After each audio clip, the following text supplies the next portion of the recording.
तार कभी कभी टूट के नीचे गिर जाता, पूरा आवेश जमीन पे बांट दिया। सबसे तगड़ा कहाँ मारेगा? ऐसे जगह पे गिर गए हैं तो सबसे अच्छा रास्ता इंटर नहीं रहेगा ना, तो करंट फ्लो नहीं करेगा। कोई बिजली का तार है, यहाँ से बिजली का तार गया हुआ है। बिजली का तार कभी कभी टूट के नीचे गिर जाता है। टूट के क्या हो जाता है? नीचे। अब इस ससुरा पूरा आवेश जमीन पे बांट दिया, लेकिन आपको पता है प्रतिरोध की वजह से बहुत दूर तक नहीं जाएगा। का जो पटना में तार गिर जाएगा तो का जापान ले चल जाएगा का? बीच में तो प्रतिरोध भी तो है, प्रतिरोध रोकेगा कि नहीं? अब ये अपना विद्युत क्षेत्र ऐसे बैठाएगा, इसका समझ आ गया कि नहीं? यहाँ पे 1 2 3 यहाँ पे टूटा है। सबसे तगड़ा कहाँ मारेगा? नंबर बताओ। 3। और सबसे कम कहाँ मारेगा? 1। समझ में आया? एक और चीज है जिस वजह से करंट मारता है, आप पढ़े हुए हैं उसको। अगर दो जगहों के बीच के वोल्टेज में अंतर होगा तो ज्यादा वोल्टेज से कम वोल्टेज की ओर करंट धड़ाक से पहुंच जाएगा। कैसे पहुंच जाएगा? ये बताओ। 2 वाले का वोल्टेज ज्यादा और 1 वाले का वोल्टेज कम। अगर हम अपना एगो पैर रखें 2 पे और एगो पैर रखें 1 पे तो मार देगा कि नहीं मार देगा? अगर हम ऐसे जगह पे घिर गए हैं तो सबसे अच्छा रास्ता 1 पैर उठा लो।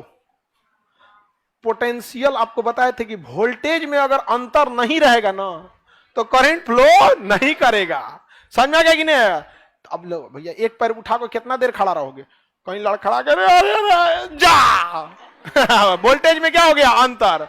और जहां वोल्टेज में अंतर हुआ, जितना वोल्टेज में अंतर होता है उसी को वोल्टेज कहते हैं। मान के चलिए यहाँ वोल्टेज 200 था और यहाँ वोल्टेज था 100। अंतर कितने का? 100 का। मारेगा कितना वोल्ट? 100 वोल्ट। तब भाई हम 2 पैर कैसे उठाए? तो इससे अच्छा दोनों पैरवा सटा ले। समझ में आ गया? दोनों पैरवा सटा ले ऐसे को। समझ में आ गया कि ना? वोल्टेज में अंतर आएगा तो बचने की संभावना रहेगी। समझ में आ गया? किसी को दिक्कत?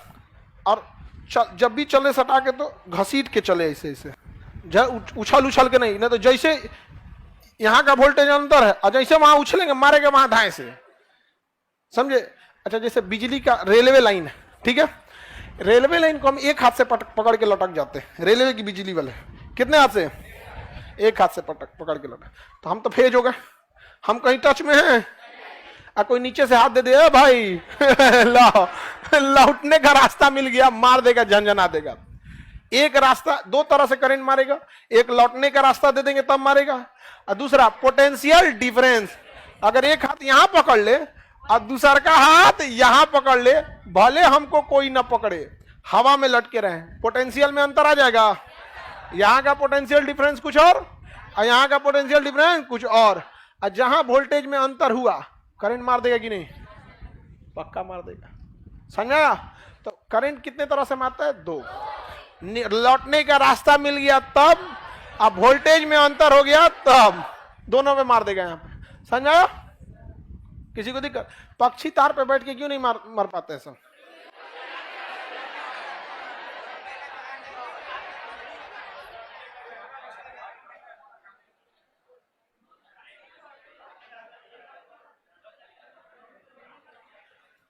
समझ में आ गया?